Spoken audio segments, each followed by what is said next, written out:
U.S. Justice Department is suing the state of Texas to protect voting rights. That lawsuit targets the state's restrictive voting laws that Governor Greg Abbott signed into law in September. Now, the new law makes it tougher for people to vote by mail.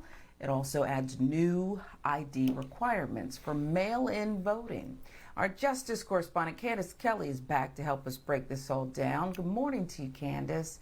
Good morning, Sharon. Good morning. The Justice Department says the law violates the Voting Rights Act. We saw this coming. They telegraphed that they were looking at it. Meantime, the governor says the law makes it harder to cheat. Unpack it for us. Do you agree with that statement from Governor Abbott? And listen, this law is going to make it so hard to do so many things. I mean, you can't really even get help at the polls if you are someone who is disabled. And that is really what the thrust of this lawsuit is about. This lawsuit says that this is a law that violates not the Civil Rights Act of 1964, because if you send in your ballot and it has a minor mistake, it can be rejected. It also violates the Voting Rights Act of 1965, because, as I said, people who are disabled cannot get the help that they want. But ultimately, Sharon, we know that this is the deal, too.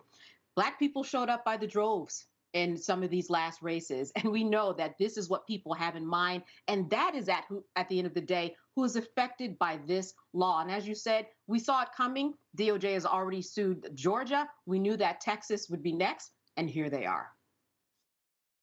Yeah, here they are, and you wonder if they can just change it a tiny bit, but keep the body of this very restrictive law. But I want to ask you this, what exactly does it say? Because the proof is in the wording, and I know we do have a graphic to put up for folks, but you tell us what it says, Candace, and why it's so controversial. Yes, well, listen, it says that there are new identification requirements. Number one, for mail-in voting. It prohibits drive-through and 24-hour voting locations, which, I mean, if you're working around the clock, this is very important for you to get your vote in. It limits early voting, and it restricts those who can help people who need help and assistance as they are on the lines. I mean, it doesn't allow you to clarify questions. If you've brought assistants with you, the assistants can't help you clarify questions, can't help you explain the voting process or paraphrase really complex language. If you don't understand English, your assistant cannot help you. So that is a very big deal in this process. If you can't read or write, you cannot get the assistance that you want. Now, as you said, Governor Abbott said that this is to prevent cheating and make things, put integrity back into the process. But when we look at the numbers, since 2004, there have been 154 people who have been charged with voting illegally out of 94 million votes over that time. So just not a very good basis for there to make these huge changes in order to try to put integrity back into the voting process. Not when we're talking about 154 people out of 94 million, Sharon.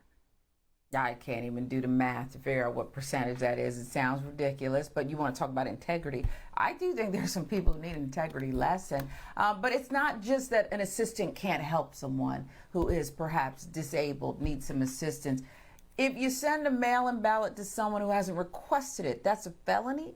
I mean, we're talking about some real penalties here, Candace, yes?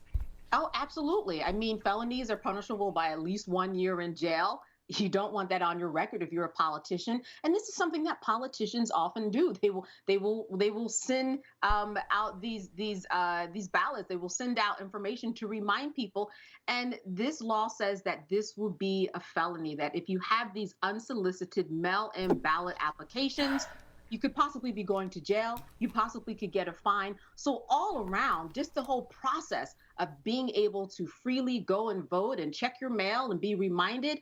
All of that with this particular law, Sharon, is just washed away.